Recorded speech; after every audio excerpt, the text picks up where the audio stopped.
My name's Nancy Bunting. My husband and I bought the farm about 22 years ago. At that time, there were 40 acres of apples, and my husband saw into the future a bit that there was over apple production in the world. We expanded into raspberries and pick your own strawberries and blueberries, pears, peaches, plums, all the 9 yards. I called a friend of mine and just said, hey, I need a job. I'm willing to do pretty much anything. And he said, oh, I'm working at a little local brewery and we need a keg washer. Is that something you might be interested in? And I said, absolutely. I was there the next morning washing kegs after a half-hour training, and after 2 days I was in love with it. And that's kind of how I got into the beer business. And it was during those first few months working at the brewery that I really developed a love for beer. That was over 22 years ago.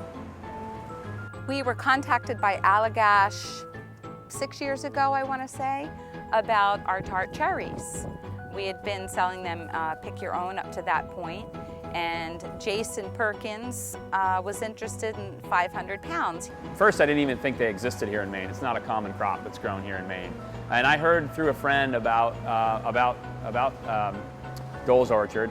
They wanted to know where they could get strawberries, raspberries, and cherries. And we just happened to grow all three. And went out there and checked it out and tried these cherries, and they were just phenomenal. Right from the get-go, we bought basically every cherry they grow ever since. And now that relationship has moved into this, we've gotten some strawberries from them and other fruit from them. And they just couldn't be better people, and are such a pleasure to work with, and great farmers. So the fruit coming out of there is always just really good quality. That was the beginning of a good relationship with Allagash. So this is kind of an extension of the main brewery. We call this kind of the wild barrel room. These are actually all old dairy tanks, either ice cream or milk tanks, that we've converted for use over here. Their shape, being horizontal, is very advantageous for fruit when we're using with fruit. And basically, it gives us more surface area on the fruit. Oh, good catch. We delivered the 500 pounds in our homemade apple boxes, and they love the boxes. So one of the crew over there had an idea of building some old Coca-Cola crates to hold their beer in, and asked if we were able to do something like that. It's cool because people can come in, buy a case of this beer in the wooden crate, take it home. When they're done with the beer, they'll bring the crate back and we'll refill it for them.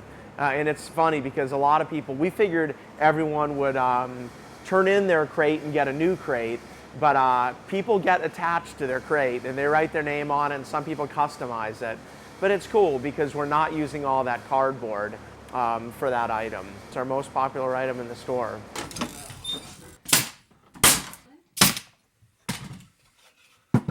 We had an order for Allagash boxes we needed to make. It was a repetitive job I was doing at the table saw.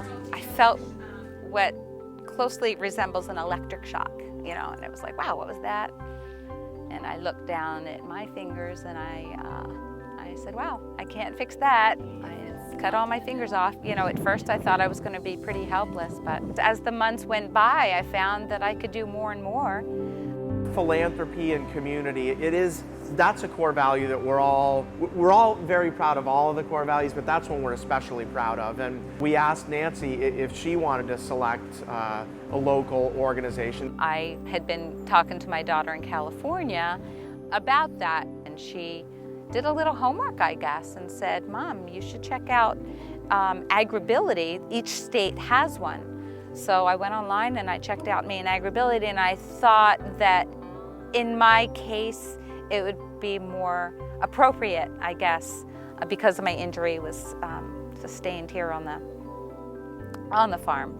We couldn't have asked for a better suggestion. I mean, it's a perfect kind of representation of what Allagash believes in. It's great to be able to buy fruit from Earl and Nancy because it's a classic example of knowing your farmer, knowing where your fruit comes from, and that's an ingredient that truly comes from the local community.